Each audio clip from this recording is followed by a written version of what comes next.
Hello listeners, welcome to voice with Raj. आज जिस book के बारे में हम लोग डिस्कशन करने वाले हैं, ये बुक आपको अमीर बनना, पैसे कमाना नहीं सिखाएगा। ये book real life wisdom of money पे है, which is the book called the psychology of money. इसमें हम लोग ये समझेंगे कि पैसा रियल लाइफ में वाकई में इमोशनल लेवल पे, साइकोलॉजिकल लेवल पे कैसे काम करता है। क्योंकि ऐसे तो बहुत सारे बुक मिलेंगे, how to become rich, how to think and grow rich, so many thing are there, but you have to understand कि रियल लाइफ में क्या रियलिटी में पैसा ऐसा काम करता है, क्योंकि वो समझना बहुत जरूरी है। और ये हम तभी समझ पाएंगे जब हम साइकोलॉजी के पर्सपेक्टिव से चीजों को देखें, मतलब मनोविज्ञान से। तो ये बुक को डीपली समझने और पढ़ने के बाद, 2-3 बार समझने के बाद, मैंने इसके ऊपर डिसाइड किया कि इसकी टॉप 4 बेस्ट लर्निंग आपके साथ शेयर करूं, जो हर किसी के लिए वैलिड है, चाहे वो 18 में है, 20s में है, 30s में है। पैसों को इमोशनली समझने में काफ़ी हेल्प करेगी। लर्निंग नंबर 1, 2 बिजनेसमैन का एग्जाम्पल लेते हैं। दोनों ने एक साथ बिजनेस शुरू की 25 साल की उम्र में, और आज दोनों की उम्र 40 साल है, मतलब 15 साल दोनों ने काफ़ी अच्छा बिजनेस किया। एक का बिजनेस खूब चला, दूसरे का बिजनेस भी चला, लेकिन उतना नहीं चला, लेकिन चला। तो पहले वाले ने खूब बिजनेस में कमाया, बहुत अच्छा किया, लेकिन वो कुछ प्लान नहीं करता था अपने लिए, like investment, planning, deciding factor for himself in the long run.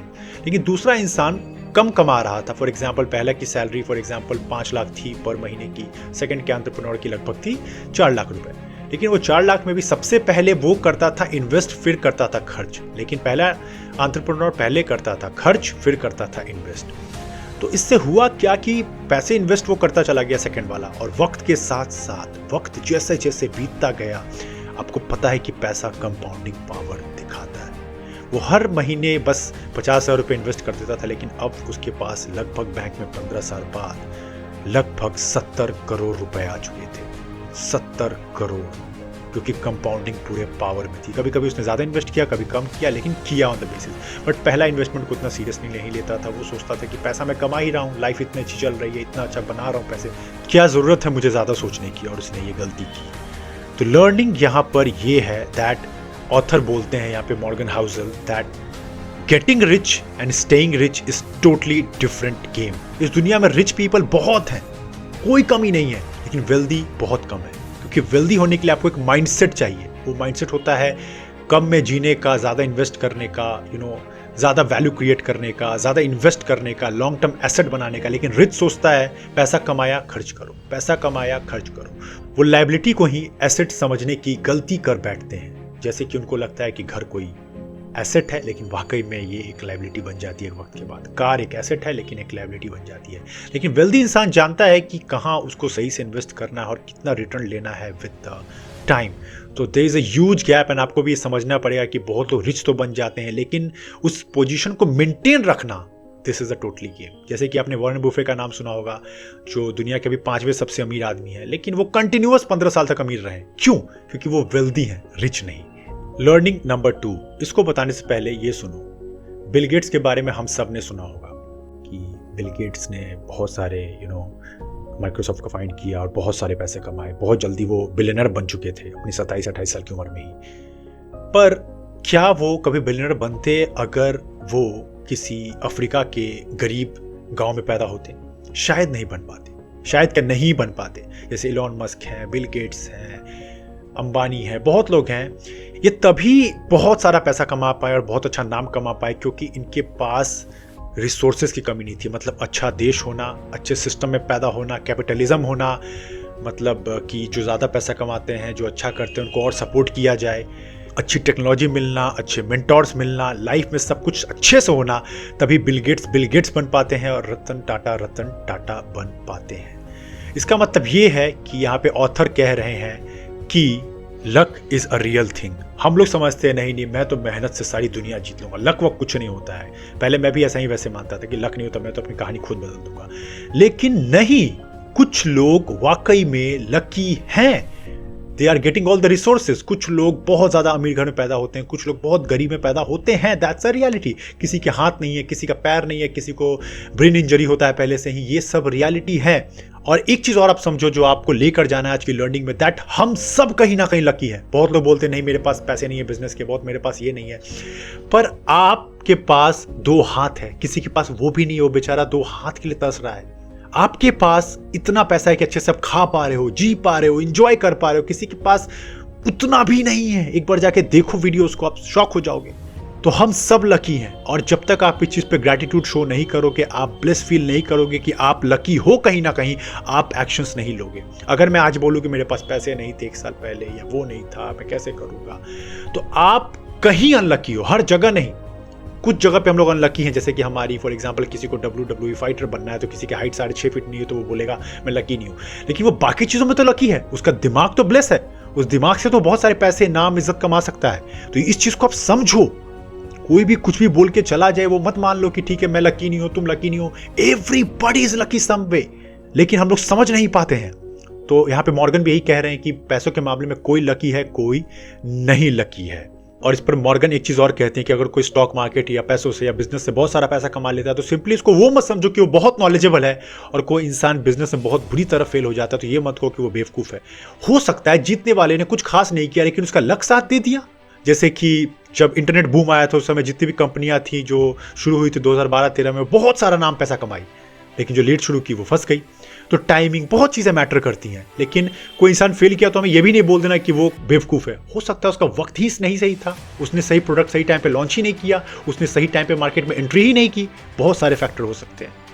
Learning number 3, इसको बताने से पहले मैं आपको एक शॉकिंग फैक्ट बताता हूँ। जैसा कि मैंने बताया, वॉरेन बफे मतलब 10 से 15 साल तक लगातार अमीर इंसान बनकर रहे हैं। मतलब बहुत बड़ी बात है। मतलब कुछ तो इस इंसान के दिमाग में चलता ही होगा। पर एक रिसर्च में निकल कर आया कि हम सबको पता है कि वॉरेन बफे एक लॉन्ग टर्म इन्वेस्टर है, बहुत ज़्यादा इन्वेस्टमेंट्स उन्होंने बहुत बड़ी बड़ी कंपनियां खड़ी की है।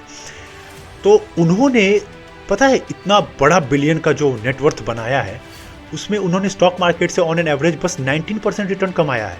मतलब समझ रहे हो आप, बस 19%। इसका मतलब पैसे लगा के भूल गए, थोड़ा बहुत मार्केट ऊपर नीचे होता गया, लॉन्ग टर्म में वो इतने ज्यादा वेल्दी बन गए। This is the power of stock market, this is the power of investment, this is the power of picking the right company. तो यहाँ पे लर्निंग ये है, स्टिक टू योर प्लान।